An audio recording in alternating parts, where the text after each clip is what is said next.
নেইমারের ভাগ্য নির্ধারণ করতে ৫ তারিখ মাঠে থাকবেন কোচ কার্লো আনচেলত্তি ও ব্রাজিল দলের টেকনিক্যাল ডিরেক্টরের পুরো টিম। এই ম্যাচে নেইমারকে মাঠে থেকে পর্যবেক্ষণ করবেন তারা। ম্যাচটিতে নেইমারের পারফরমেন্স ও ফিটনেসের উপর নির্ভর করছে আগামী ম্যাচে ব্রাজিলের জাতীয় দলে তাকে নিয়ে কেমন পরিকল্পনা হবে তা নিয়ে। আরও বিস্তারিত শুনুন প্রতিবেদনে। Neymar da Silva Santos junior এই নামটায় একসময় ব্রাজিল ফুটবলের সবচেয়ে বড় আশার প্রতীক ছিল। তবে ইনজুরি, ফর্মহীনতা আর ব্যক্তিগত সিদ্ধান্তের কারণে জাতীয় দল থেকে কিছুটা ছিটকে পড়েছিলেন তিনি। তবে আবারও সেই চেনা আলোয় ফেরার ইঙ্গিত দিচ্ছেন নেইমার।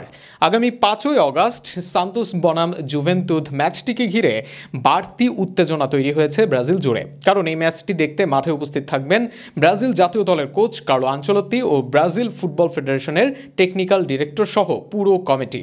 মূলত দীর্ঘ সময় পর সান্তোসে ফিরে নেইমার যেভাবে খেলছেন তাতে করে আবারও জাতীয় দলের দরজায় কড়া নাড়ছেন তিনি। আর সেই আলোকে কোচ আনচেলত্তির সরাসরি নির্দেশেই সিদ্ধান্ত হয়েছে নেইমারকে কাছ থেকে পর্যবেক্ষণ করার। সিবিএফ স্পষ্ট জানিয়েছে নেইমারের পারফরমেন্স যদি প্রত্যাশা মতো হয় তাহলে আগামী আন্তর্জাতিক ম্যাচে তাকে দলে নেওয়ার সম্ভাবনা অনেকটাই উজ্জ্বল। আর সেজন্যই এই ম্যাচটিকে তারা একটি টেস্ট কেস হিসেবে নিচ্ছেন।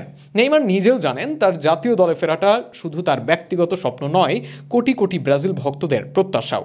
সান্তোসে ফিরে যেন পুরনো সেই আত্মবিশ্বাস ফিরে পাচ্ছেন তিনি। গোল, অ্যাসিস্ট, ড্রিবলিং সব কিছুতেই যেন পুরনো নেইমারের ছোঁয়া দেখা যাচ্ছে। ব্রাজিল জাতীয় দলের ভবিষ্যৎ গঠনে আনচেলত্তি শুরু থেকে নতুন চিন্তাভাবনার পরিচয় দিয়েছেন। অভিজ্ঞ ও প্রতিভাবানদের সমন্বয়ে একটি ভারসাম্যপূর্ণ দল গঠনে আগ্রহী তিনি। সেই সূত্রেই নেইমারকে ফেরানোর ভাবনা। ৫ তারিখের ম্যাচটা তাই কেবল একটি লিগ ম্যাচ নয়, বরং নেইমারের জাতীয় দলে ফিরে আসার পথে বড় এক সুযোগ। মাঠে উপস্থিত থাকবেন ব্রাজিল ফুটবলের গুরুত্বপূর্ণ ব্যক্তিরা। তাদের চোখের সামনেই নিজের সেরা খেলাটা তুলে ধরতে পারলে হয়তো আবারও সবুজ হলুদ জার্সিতে দেখা যাবে নেইমিকে।